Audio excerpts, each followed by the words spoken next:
6 film Jepang yang absurdnya kebangetan.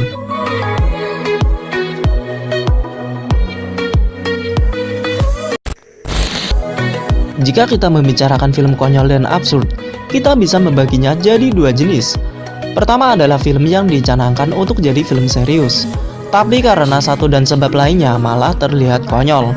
Kedua adalah film yang sedari awalnya memang sudah diniatkan mengandung banyak hal konyol di dalamnya.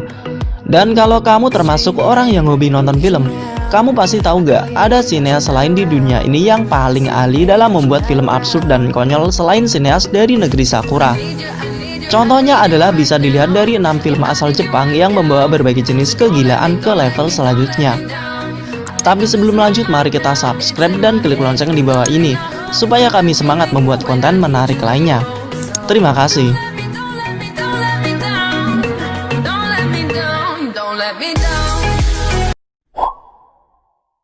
Yang pertama, The Happiness of the Katakuris. Film ini bukan satu-satunya film musikal yang pernah dibuat Takashi Miike. Ada Aino Makoto misalnya. Tapi seperti kebanyakan film buatan Miike yang nyeleneh, kurang tepat kayaknya jika menyebut The Happiness of Katakuris sebagai film drama murni. Yaps, Miike mencampur adukan berbagai unsur ke dalam film keluaran tahun 2002 ini, dari mulai horor sampai komedi. Saya sendiri bingung film ini punya genre apa nih guys.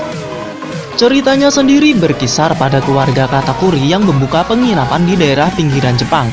Tapi naas, penginapan mereka sepi pengunjung. Sekalinya penginapan Katakuri kedatangan penginap, ujung-ujungnya mereka selalu tewas di kamar yang ditempati. Kesialan tersebut memaksa keluarga Katakuri mengubur mayat para penginap di tengah hutan, biar penginapan mereka nggak dipandang jelek katanya. Tapi kesialan seolah belum berhenti menerpa. Gunung Fuji yang terletak di dekat penginapan meletus, dan alih-alih tamu penginap baru, mereka malah kedatangan buronan dan zombie.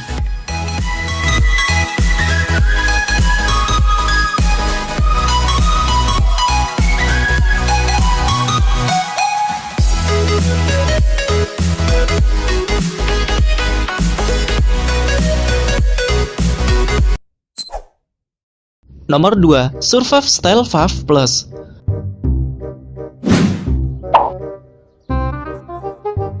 Kata-katanya saja tidak akan cukup menggambarkan keabsurdan film ini, karena banyak banget hal aneh yang bisa kamu temui di dalamnya. Ada seorang istri yang tidak bisa mati walau sudah dibunuh berkali-kali oleh suaminya. Alih-alih tetap berada di dalam kuburan, si istri malah mendahului si suami pulang ke rumah dan menyerangnya dengan teknik kungfu. Ada juga karyawan yang dihipnotis jadi burung. Tapi sebelum hipnotisnya bisa dihilangkan, si ahli hipnotisnya sudah keburu dibunuh. Alhasil si karyawan terus-menerus mengira dirinya seekor burung dan mencoba untuk terbang. Secara keseluruhan, Survive Style 5 Plus punya 5 cerita di dalamnya. Sekali pandang mungkin kamu bakal mengira semua cerita itu gak ada hubungannya satu sama lain. Tapi pada akhirnya kamu bakal menemukan koneksi di antara kelima cerita tersebut.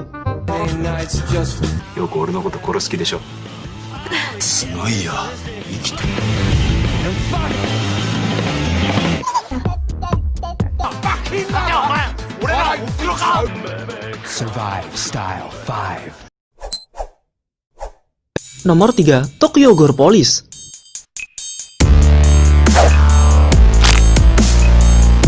Jangan mengira kamu bakal menemukan cerita detektif atau polisi pada umumnya di film ini.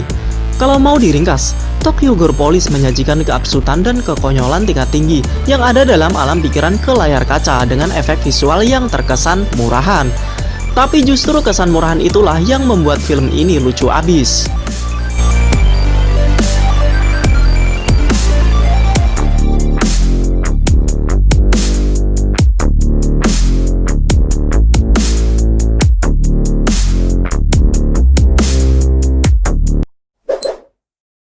Nomor 4, Robo Geisha.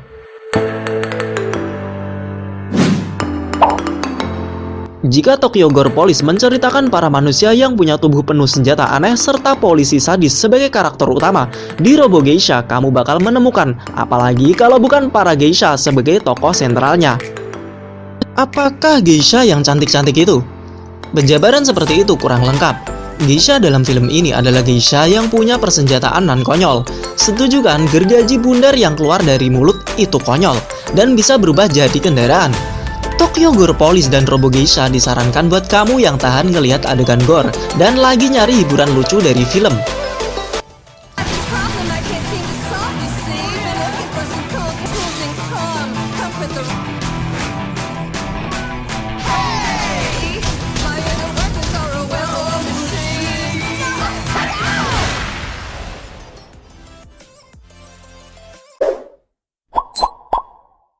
Nomor 5. Big Man Japan.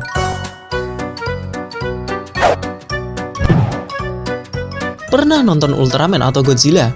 Kalau pernah, kamu bakal sedikit ngerti konsep kasar dari film ini. Sesuai judulnya, Big Man Japan mengisahkan seorang pahlawan super yang tubuhnya bisa membesar demi mengalahkan musuh-musuhnya sekaligus menjaga kedamaian di negeri matahari terbit. Tapi yang membedakan dari Ultraman, sosok superhero di sini bisa membuat tubuhnya jadi raksasa dengan memanfaatkan arus listrik. Selain itu, Doi juga cuma memakai celana dalam saat beraksi. Satu hal penting yang harus kamu perhatikan dalam film ini adalah monster-monsternya. Karena mereka itu, aduh, desanya hancur habis. Mending kamu nonton sendiri deh biar tahu gimana lucunya mereka.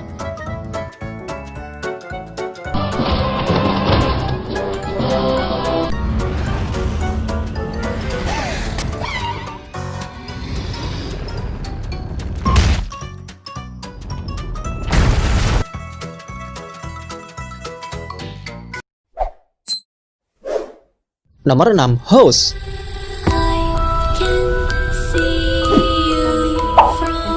Meskipun termasuk film jadul, dirilis tahun 1977, tapi film horor ini masih layak kamu nikmati kok sekarang. Filmnya sendiri berkisah tentang seorang gadis yang mengunjungi rumah tantenya bareng teman-temannya. Plotnya terdengar klise ya. Kamu pasti sudah bisa duga mereka bakal nemuin fenomena menyeramkan begitu sampai di destinasi mereka. Yups, dugaan itu memang benar. Tapi film ini tidak akan dapat status cult tanpa kekonyolan sekaligus inovasi yang dipunyainya untuk menggambarkan betapa nyelenehnya House. Saat itu tidak ada satupun sutradara yang mau menggarap film ini setelah membaca naskahnya yang absurd abis. Tidak ada satupun kecuali Nobuhiko Obayashi. Mau tahu seberapa absurdnya adegan-adegan dalam House? Apa piano pembunuh, kucing yang matanya menyala, dan darah berwarna-warni sudah cukup buat mewakilinya.